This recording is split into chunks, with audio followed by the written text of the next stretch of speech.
시편 23편. 여호와는 나의 목자시니 내게 부족함이 없으리로다. 그가 나를 푸른 풀밭에 누이시며 쉴 만한 물가로 인도하시는도다.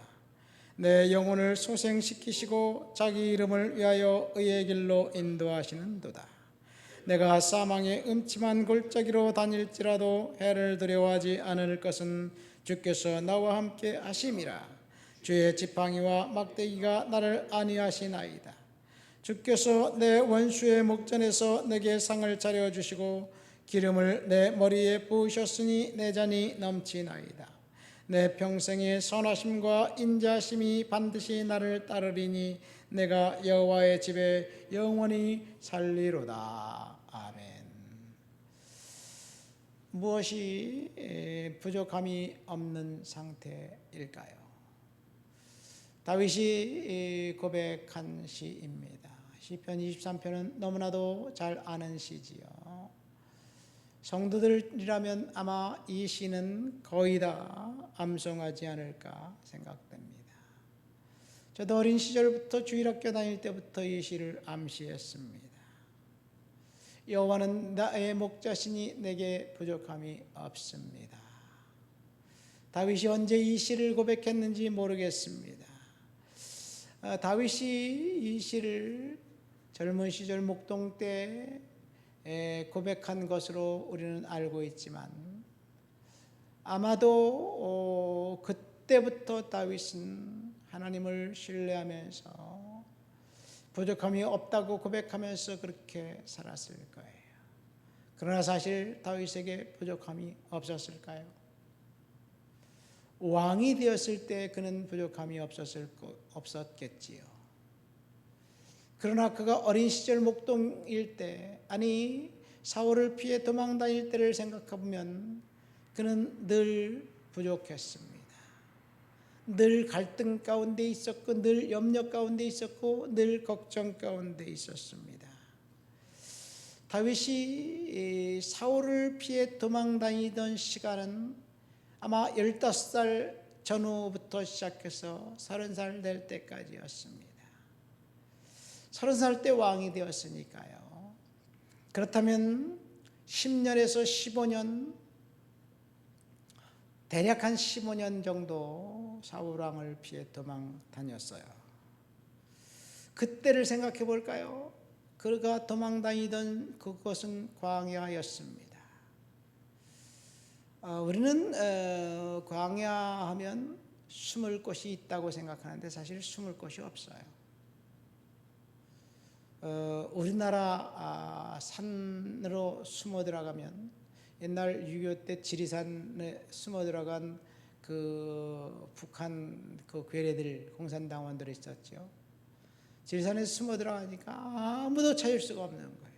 경찰도 못 찾고 군인도 못 찾고 밤에는 나와서 민간인을 삭살하고 토벌하고 약탈하고 제주 4.3 사태 마찬가지입니다.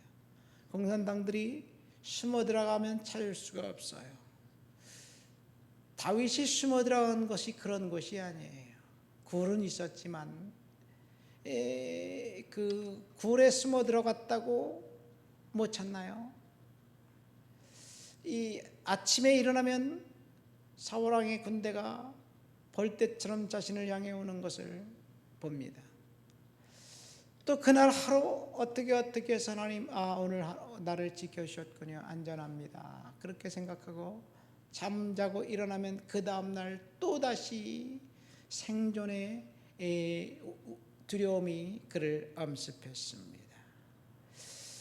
다윗은 안전하지가 결코 않았습니다.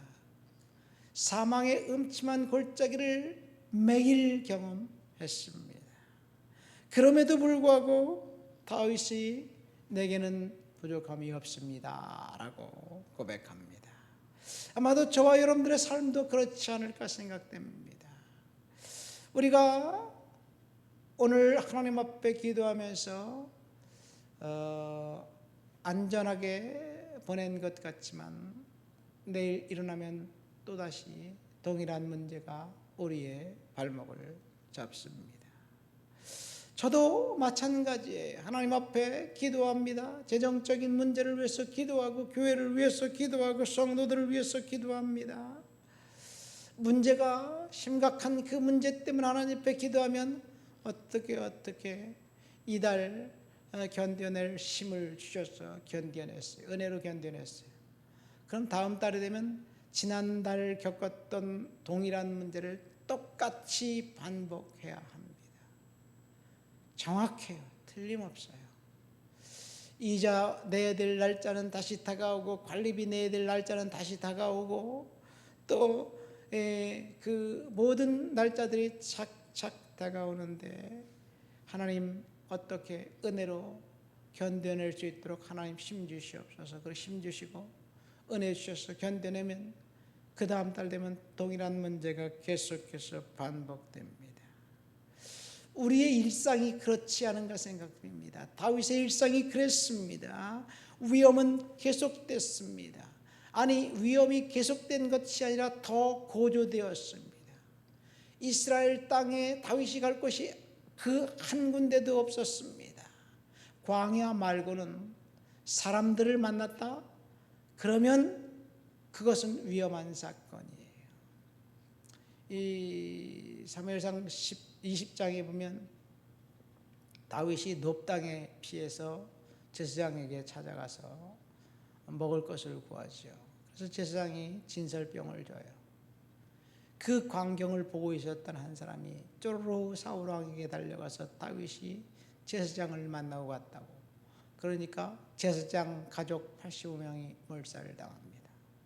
다윗을 만나면 죽는 사람 아니면 다윗을 죽이려고 고발하는 고발자 둘 중에 한 명이에요. 그러니까 사람을 만날 수 없습니다. 안전한가요? 다윗이 부족함이 없나요? 늘 걱정이 태산 같았습니다. 그때 다윗이 고백한 것이 4절 말씀 보세요. 내가 사망의 음침한 골짜기로 다닐지라도. 지금 다윗은 사망의 음침한 골짜기에 서 있습니다. 어느 날 어느 곳에서 어느 방향에서 화살이 날아오거나 위험이 도사리고 있을지 아무도 모릅니다. 그는 지금 사망의 음침한 골짜기에 서 있습니다. 그러나 하나님께서 완벽하게 보호해 주고 계십니다. 사망의 음침한 골짜기에 서 있는 것은 다윗뿐만이 아닙니다. 어쩌면 저와 여러분들의 인생도 마찬가지가 아닌가 생각됩니다. 그러나 하나님께서 그곳에서 다윗을 보호해 주신 하나님이 우리를 완벽하게 보호해 준다는 사실을 믿으시기를 예수님의 이름으로 축원드립니다. 목자 되신 예수님, 목자 되신 하나님께서 이제 사망의 음침한 골짜기에 다니고 있는 다윗을 주의 지팡이와 막대기로 안전하게 보호해 주시고 계시다는 사실. 주의 지팡이와 막대기는 목자가 양들을 지키고 있는 도구이지요. 하나님께서 저와 여러분들을 지켜주고 계신 그 지킴은 어떤 방법인지 우리는 알 수 없지만 하나님께서 하나님의 방법대로 지켜주십니다. 우리들이 당하는 현실 속에 경험하는 푸른 풀밭이 과연 얼마나 있을까요? 풍성한 꼴, 푸른 풀밭, 그 시냇물, 그래서 부족함이 없는 상태, 그 상태는 하나님이 저와 여러분들과 함께 하실 때만 가능하다는 사실을 믿으시기를 예수님의 이름으로 축원드립니다.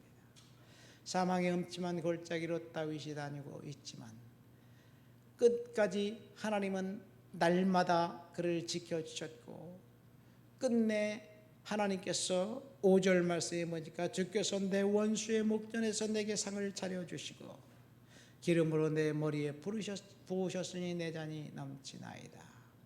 원수가 눈앞에 있는데 그 원수의 눈앞에서 만찬 식사 자리를 차려주신 것을 이야기합니다. 이것은 고대 사망 문화에서 누군가 심각한 범죄, 주로 살인죄를 저질렀을 때 사망으로 도망 다녔을 때 이 목자의 법칙이 있어요. 목자가 그를 목자의 안내 천막으로 인도하면 아무도 그를 건드릴 수 없고 그 목자된 주인이 그를 완벽하게 보호한다는 그런 이야기예요. 하나님의 그 손님, 하나님의 손님이 되어서 목자가 보호해 주는 것처럼 하나님이 다윗을 보호해 주셨다는 것. 지금도 베두인 사회에서는 그런 일들이 일어나고 있습니다. 하나님이 원수의 목전에서 상을 차려주실 때 그날이 오면 우리가 날마다 상존했던 그 역경과 위험과 고비, 고난은 하나님께서 완전히 물리쳐 주실 줄 믿습니다. 다윗이 고난이 끝나는 것은 원수의 목전에서 상을 차려주시는 그날 찾아왔습니다.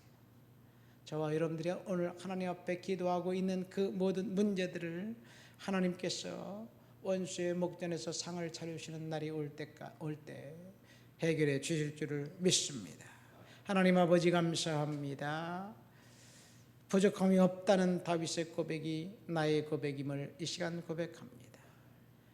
내가 경험하는 위험, 위기, 고난, 역경이 상시 눈만 뜨면 찾아오지만 그럼에도 불구하고 매일, 매달, 매주 하나님이 지켜주시고 보호해 주신 그 은혜 따라 오늘도 믿음으로 살아가도록 역사해 주시옵소서. 예수님의 이름으로 기도합니다. 아멘.